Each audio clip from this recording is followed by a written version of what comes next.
만약에 이 시간에 예수님께서 이 자리에 계시다면, 우리의 눈으로 볼 수 있다면, 그래서 우리가 예수님에게 딱 한 가지 질문을 한다면 여러분들은 어떤 질문을 하시겠습니까?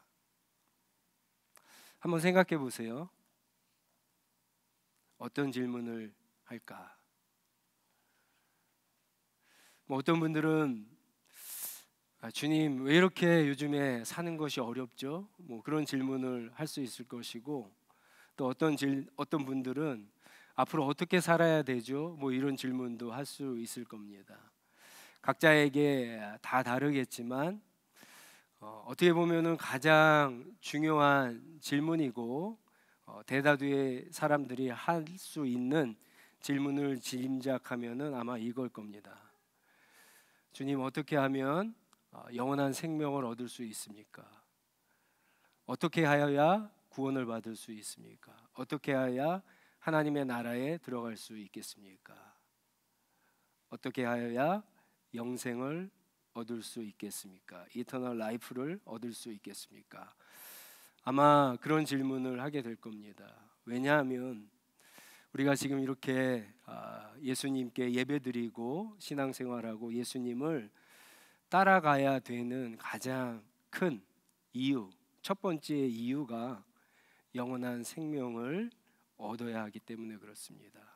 성경은 예수님께서 이 땅에 오셔서 우리를 위해서 십자가에서 고난을 받으시고 죽으시고 부활하신 이유가 우리에게 영원한 생명을 주시기 위함이다, 이렇게 이야기하고 있습니다. 그래서 우리가 무엇보다도 신앙생활하면서 그 영원한 생명을 얻는 것이 중요합니다. 혹시 오늘 하나님의 말씀을 듣는 사람들 가운데 아직 이 영원한 생명을 얻지 못한 분은 그 답을 얻는, 영원한 생명을 얻는 하나님의 구원의 은혜가 임하기를 주님의 이름으로 축원합니다. 예수님 당시에도 이 질문을 가지고 오늘 본문에 보니까 한 사람이 무릎을 꿇고 질문을 합니다. 17절 말씀인데 이렇게 이야기하죠. 선하신 선생님, 내가 영원한 생명을 얻으려면 무엇을 해야 합니까? 이런 질문을 합니다. 예수님은 그런데 이 질문과는 조금 관계가 없는 대답을 하세요. 18절에 보면 어찌하여 너는 나를 선하다고 하느냐? 선한 분은 하나님밖에 없다. 그런 질문을 하십니다. 여러분, 답이 되나요? 어떻게 구원을 받을 수 있습니까? 어떻게 영생을 얻을 수 있습니까? 그런데 예수님이 선한 분은 하나님 한 분밖에 없다, 이렇게 하셨어요. 답이 됩니까? 아직 잘 모르겠죠. 예수님께서 질문하십니다. 너는 계명을 잘 알고 있는데, 그러면서 계명을 쭉 이야기하세요. 그랬더니 이 부자가 선생님, 나는 이 모든 것을 어려서부터 지켰습니다 라고 대답을 합니다. 여러분이 이 사람의 대답을 보면서 이 사람이 지금 거짓말을 하고 있는 것이 아니야, 어떻게 하나님의 말씀, 하나님의 계명을 다 지킬 수 있을까라고 의문을 들을 수 있겠지만, 여러분 21절에 보시면 이 사람이 예수님에게 대답한 것처럼 지금 거짓말을 한 것이 아님을 알 수 있습니다. 왜냐하면 예수님이 그를 눈여겨보시는데 거짓말했다고 꾸짖지 않고 이 사람을 사랑스럽게 여기셨다, 그렇게 이야기합니다. 그러나 이 사람은 예수님이 원하신 대답을 하지 못했기에 예수님께서 부족한 것이 하나 있다라고 하면서 21절에 이제 이런 말씀을 하십니다. 가서 내가 가진 것을 다 팔아서 가난한 사람에게 주어라. 그리하면 내가 하늘에서 보화를 차지하게 될 것이다. 네가 가진 것을 다 팔아서 가난한 사람에게 나눠주면은 내가 하늘에서 보화를 차지하게 될 것이다. 그리고 와서 나를 따르라, 이런 말씀을 하세요. 자, 어떻게 해야 구원을 얻을 수 있겠습니까? 이 질문에 대한 답이 조금 아실 것 같아요. 내가 가진 재산을 다 팔면은 하늘의 보화, 영원한 생명, 예수 그리스도, 그분을 내가 얻을 수 있습니까? 예수님이 지금 그런 얘기를 하시는 걸까요? 그렇지 않습니다.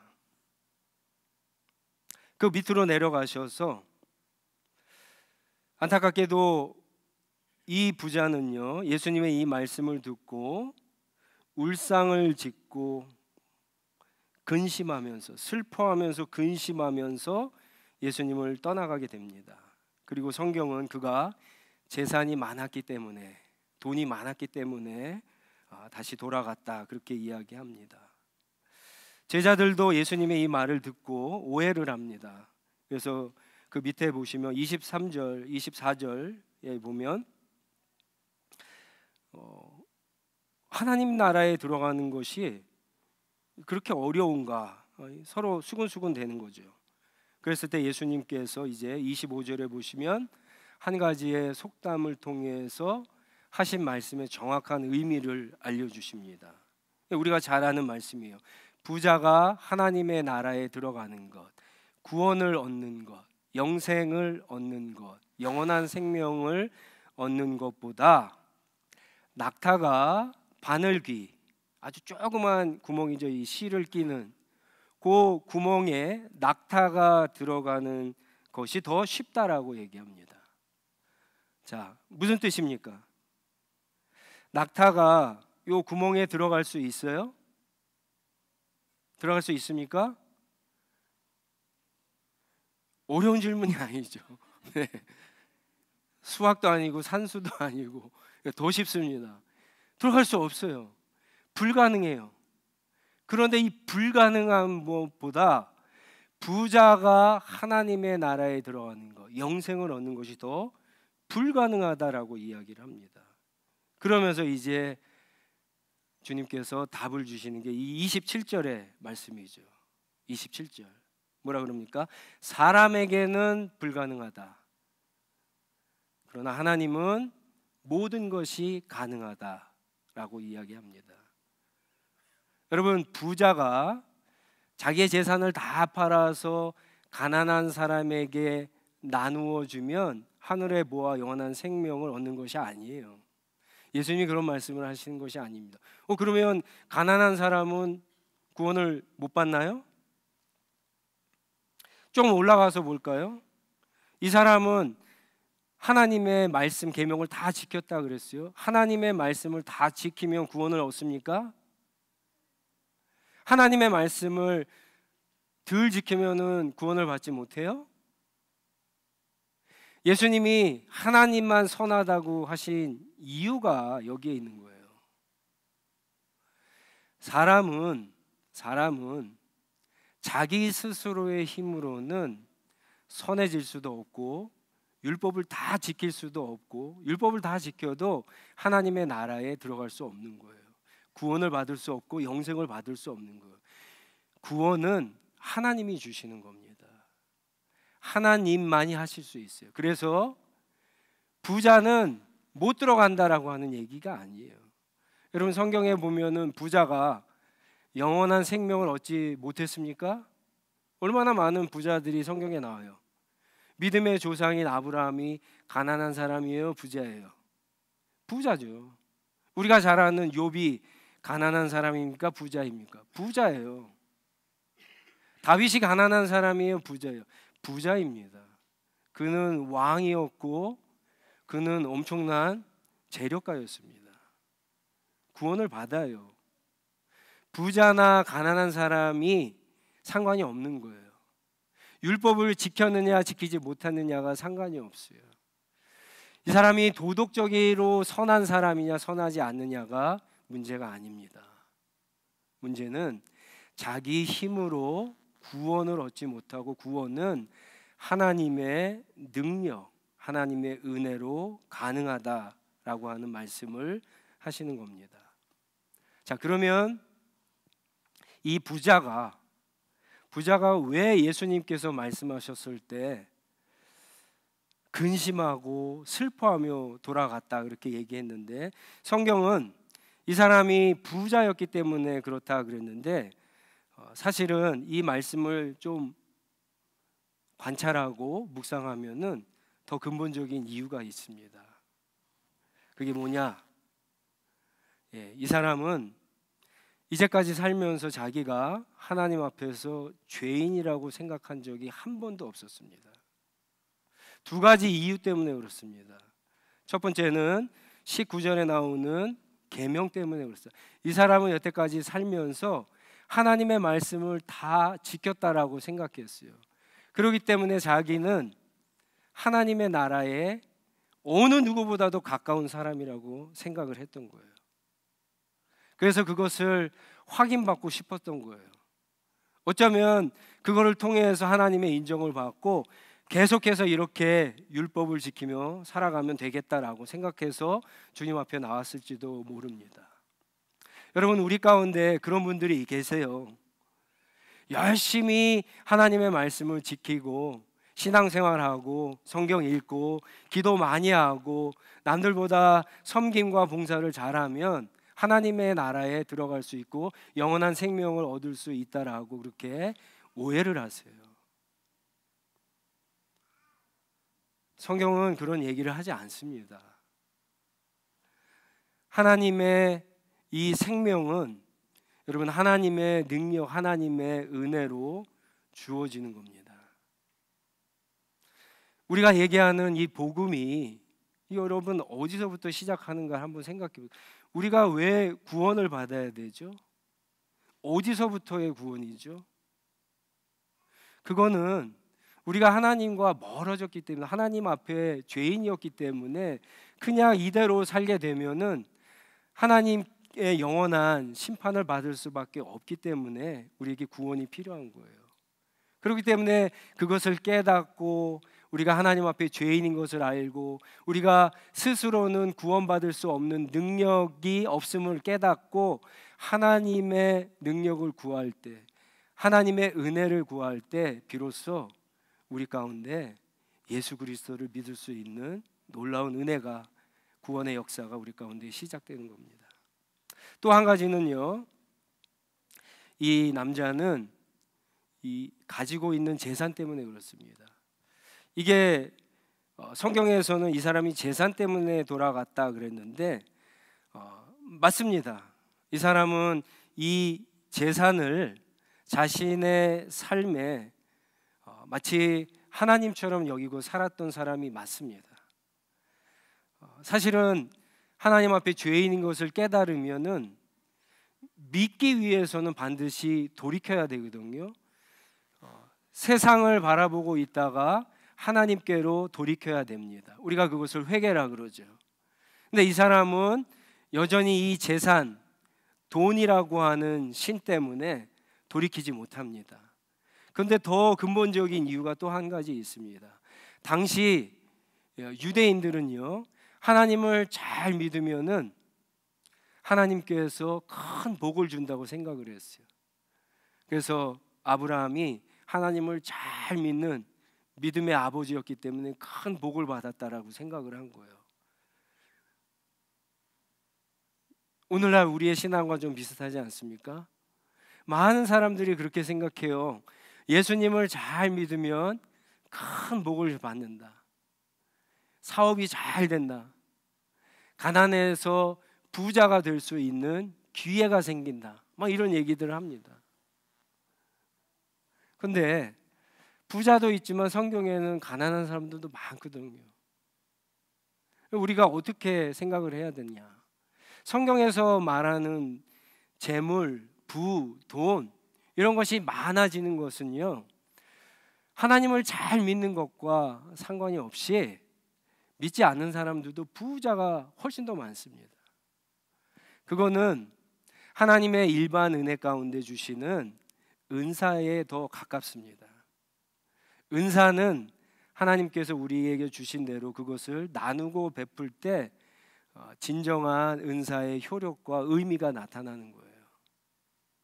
그래서 잘 믿었기 때문에 복을 받는 것이 아니라 하나님 앞에 그런 은사를 주시는 거예요. 그래서 이 은사를 가지고 잘 활용했을 때 더 풍성해지고 또 하나님을 잘 믿을 수가 있게 되는 겁니다.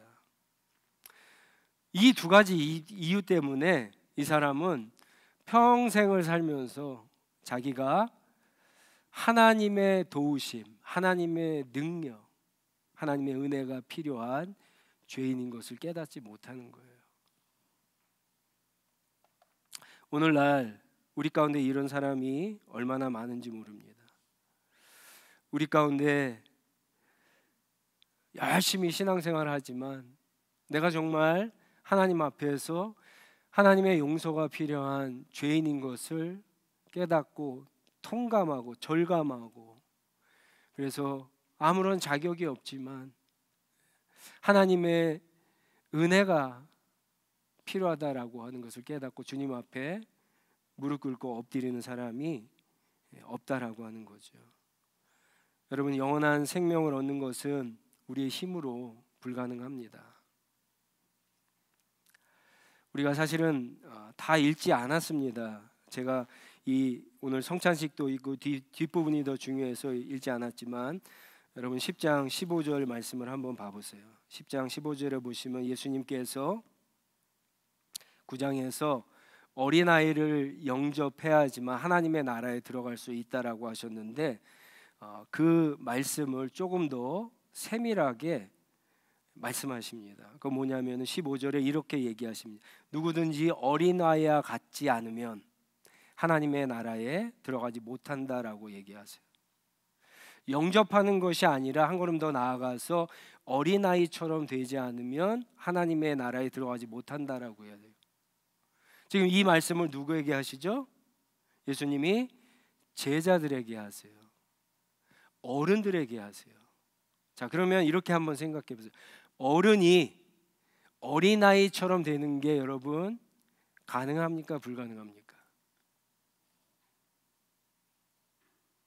돈이 많아서 진짜 훌륭한 의사한테 가서 성형수술 막 하면 어린아이처럼 뭐 보일 수 있을지 모릅니다. 그러나 지금 예수님께서 말씀하신 건 그건 겉모습이 아니죠. 어린아이와 같은 단순한 마음, 어린아이가 그 생명을 탄생하고 유지하기 위해서는 부모를 전적으로 의지해야 되는 것처럼, 그렇죠? 정말 하나님의 나라에 들어가려고 하는 사람은 자기 힘으로는 불가능하기 때문에 하나님을 전적으로 의지하지 않으면, 하나님의 은혜를 전적으로 의지하지 않으면 하나님의 나라에 들어갈 수 없다, 구원을 얻을 수 없다라고 하는 말씀입니다. 그것뿐만이 아니에요. 10장 1절에 보시면 예수님이 결혼과 이혼과 재혼에 대한 이야기를 하세요. 이것도 그냥 모세 율법과 비교해서 바리새인들이 예수님을 공격하기 위해서 했지만, 예수님이 아주 중요한 이야기를 하십니다. 예수님은 이 모든 것들이 누가 제정하셨다라고 원리를 가르쳐 주시죠. 하나님이 제정하신 거예요. 하나님이. 여러분, 어떤 사람이 책을 썼어요. 그러면 그 책을 그 독자들, 오디언스가 그 책을 완전히 이해하고 이것을 쓴 사람보다 더 탁월하게 그것을 이해하고 설명하고 할 수 있을까요? 하지 못합니다. 그래서 작가와 독자가 만나갖고 자기가 잘 이해했는가 이렇게 서로 질문하는 그런 어떤 인터뷰 같은 것도 하고 그러는 거죠. 하나님이 제정하신 게 결혼이에요. 제정하신 게. 그럼 우리가 하나님이 제정하신 결혼을 우리가 살아낼 때, 결혼 생활을 할 때 우리의 힘으로 결혼 생활을 잘 유지하고 살아낼 수 있을까요? 없죠. 하나도 없어요. 우리 가운데 아무도 못합니다. 아무도 못해요.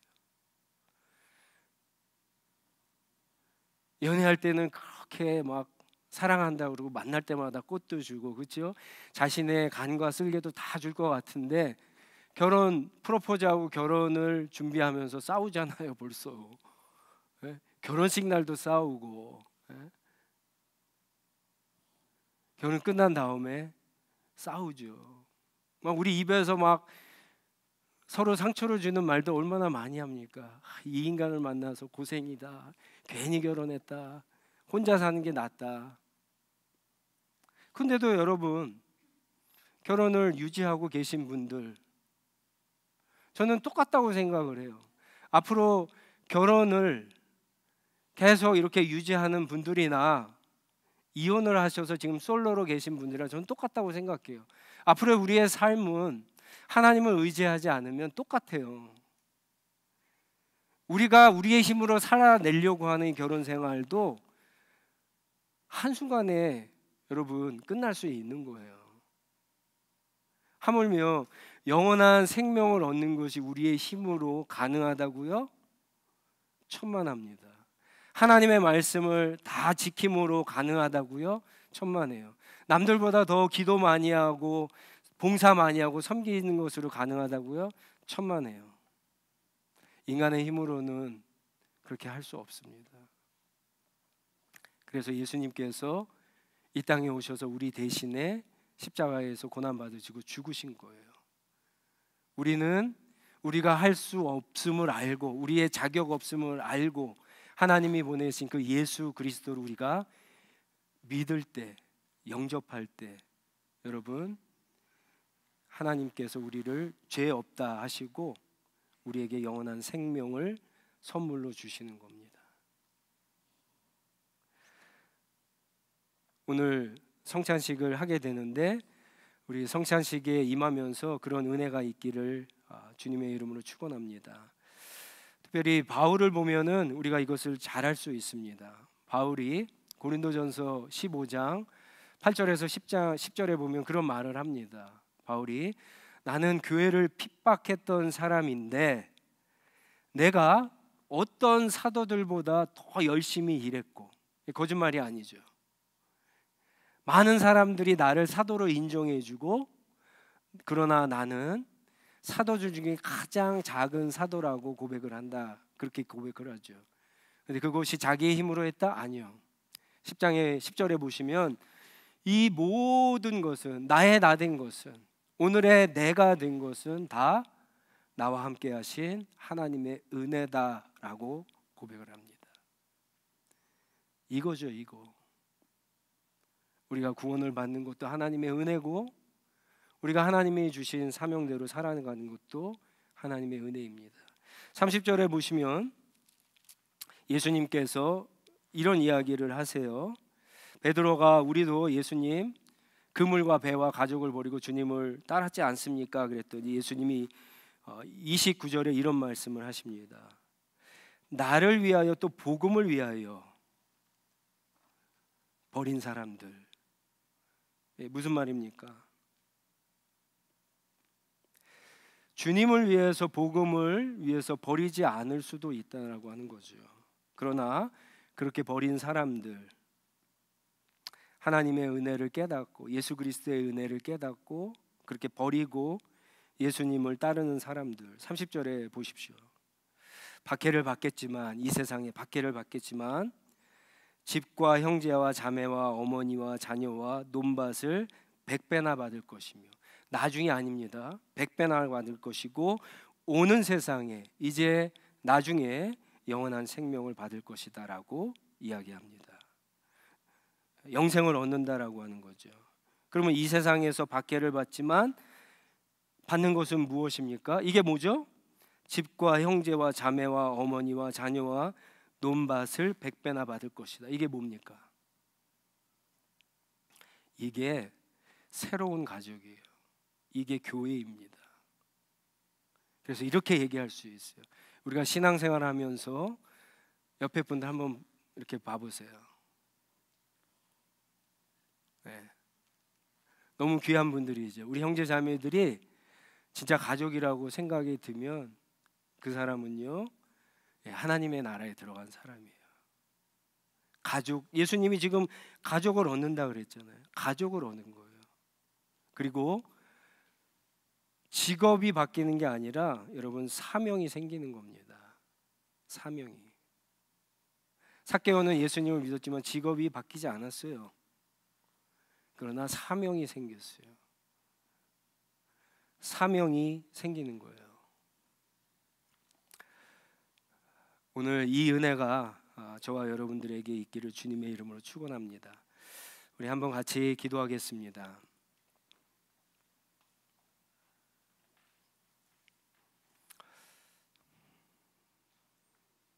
여러분, 한번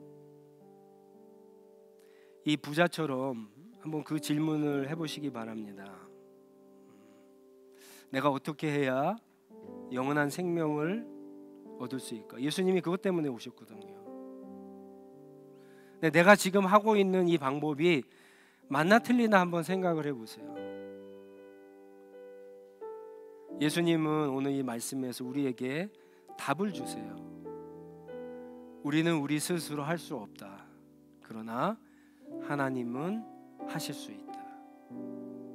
내가 가난한 사람이라도 부자라도, 내가 하나님 말씀대로 잘 살아도 못 사는 사람도, 내가 도덕적으로 선한 사람이어도 그렇지 않아도 하나님은 다 하실 수 있어요. 그러면 우리는 여러분 하나님 앞에서 인정해야 될 것이 있습니다. 이 부자는 하나님 앞에 자기가 죄인인 것을 인정하지 않았어요. 그럴 능력이 없음을 인정하지 않았어요. 아쉽게도 이 부자는요, 더 이상 이 복음서에 나오지 않습니다. 니고데모 같은 사람은 돌아갔지만 나중에 나오죠. 예수님의 제자가 돼서 예수님이 죽으신 후에 장사를 지낼 때 나와요. 그리고 이 말씀을 듣고 있는 제자들도 다 구원을 얻습니다. 새로운 가족이 생기고 사명이 생겨서 사도행전에 보면 하나님의 말씀을 전하게 됩니다. 여러분, 그 은혜가 임하게 해달라고 한번 기도했으면 좋겠습니다. 한번 속으로 이렇게 한번 기도해 보세요. 주님, 나는 죄인입니다. 나는 구원이 필요합니다. 죄 용서가 필요합니다. 근데 나는 내 힘으로 할 수 없습니다. 근데 하나님은 하실 수 있다고 말씀하셨습니다. 하나님이 예수님을 보내주셨습니다. 그분이 나를 위해서 십자가에서 죽으셨습니다. 주님, 나에게 믿음을 주세요. 내가 그분을 믿습니다. 나를 도와주세요. 나를 구원해 주세요. 하나님, 나에게 은혜를 베풀어 주세요. 한번 그렇게 기도하면서 이 시간 주님 앞에 나가도록 하겠습니다. 기도하겠습니다.